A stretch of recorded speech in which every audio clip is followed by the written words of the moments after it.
paz do Senhor, queridos irmãos e telespectadores do programa Mensagem de Esperança.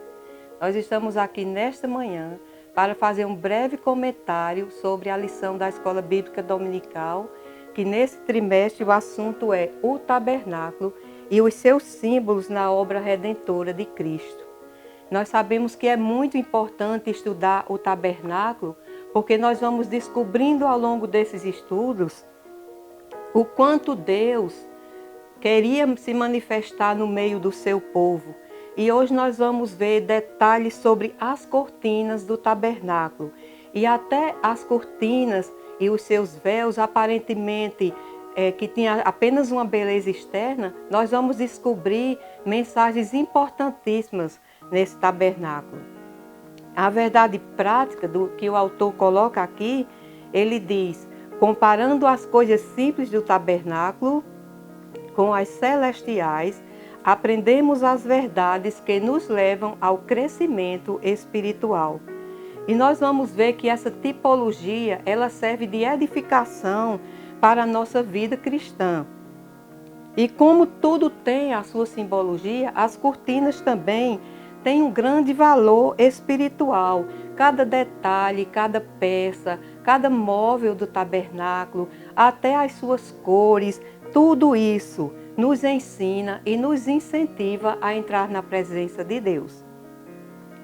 Antes de falar sobre as cortinas, nós vamos relembrar que ao redor de todo o tabernáculo existia um cortinado branco de linho que fazia a separação entre o tabernáculo e o lugar das tendas aonde o povo habitava. E essa cortina, ela fazia uma barreira ao redor da casa de Deus. E isso também fala da separação entre o santo e o profano, a separação entre o lugar onde Deus habitava e aonde o povo habitava. E isso também aponta para a justiça de Deus, o homem perfeito, sem pecado e puro, o homem que foi morto em nosso lugar, e a diferença entre a santidade de Jesus e o mundo. E em 1 Pedro 1, 15 e 16 fala dessa santidade. Ele diz assim: mas como é santo aquele que vos chamou, sede vós também santos em toda a vossa maneira de viver. Porque está escrito: sede santos, porque eu, o Senhor, sou santo. E no tabernáculo havia 3 cortinas. Também podemos chamar essas cortinas de véus. Elas eram feitas com muito primor, de uma beleza extraordinária, porque elas enalteciam a presença de Deus naquele lugar. A primeira cortina é a cortina do pátio, que nós chamamos de porta. Era chamada também o primeiro véu. Ali havia apenas uma porta, por onde entravam as pessoas, com os animais para serem sacrificados, e também os sacerdotes entravam por aquela porta. A segunda cortina já não era chamada de porta, era o segundo véu. Era uma cortina que estava sempre fechada e ela separava o átrio do santuário. E ela dava lugar ao lugar santo e também ao lugar santíssimo. A partir deste véu só entrava o sumo sacerdote apenas uma vez por ano para fazer expiação pelo pecado do povo, e era somente nesse dia, e era chamado o dia da expiação, ou como os judeus chamavam, o dia do Yom Kippur. E a terceira cortina, que era chamada de terceiro véu, ou então era chamada também de o véu do santuário, era um símbolo da presença de Deus naquele lugar santíssimo. E essa cortina dava acesso ao Santo dos Santos e dividia o santuário em 2 compartimentos.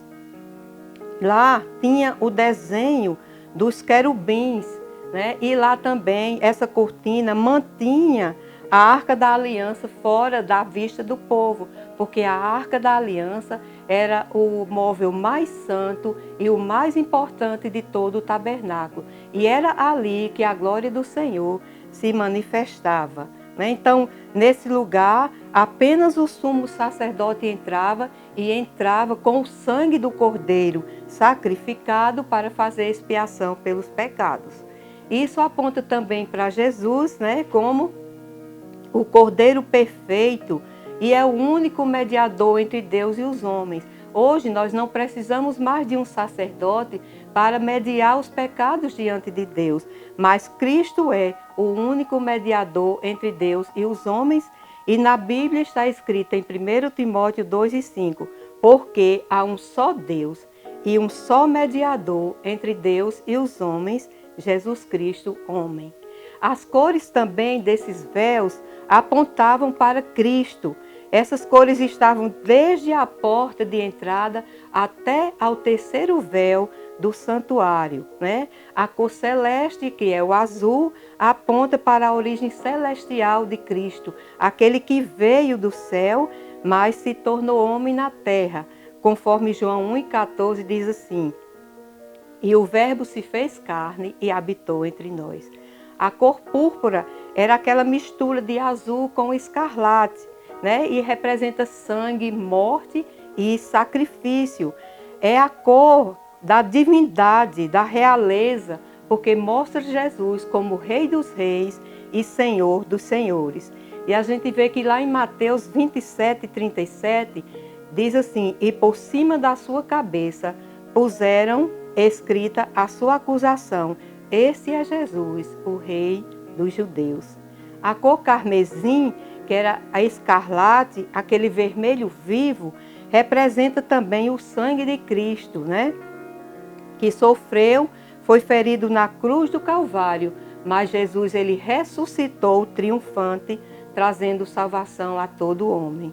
E a cor branca de linho fino representava a pureza, a justiça e a santidade de Cristo, porque a morte de Cristo se tornou o fundamento da justiça em nosso favor. E para respaldar isso, nós temos o versículo de 1 Pedro 1, versículos 18 e 19, diz assim: sabendo que não foi com coisas corruptíveis, como prata ou ouro, que fostes resgatados da vossa vã maneira de viver, que por tradição recebeste de vossos pais, mas com o precioso sangue de Cristo, como de um cordeiro imaculado e incontaminado. E por último, as cobertas do tabernáculo, podemos chamá-las também de cobertura. Elas cobriam todo o santuário, formando um teto. A coberta exterior era aquela vista por todos.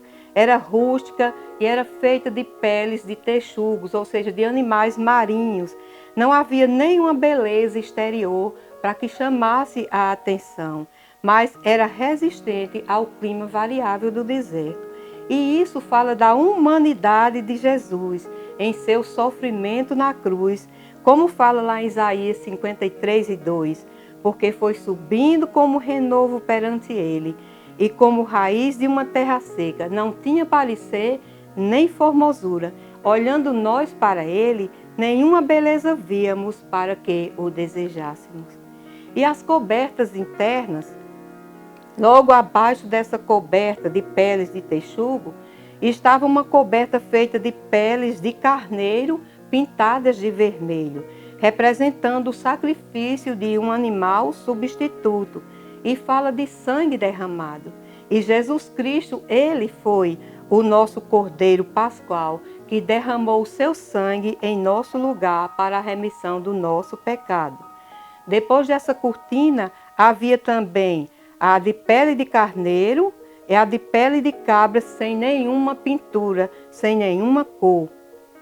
E a mais interna era feita de linho branco e fino, com bordados de querubins. Essa cortina interna era vista apenas pelo sumo sacerdote quando ele entrava naquele lugar.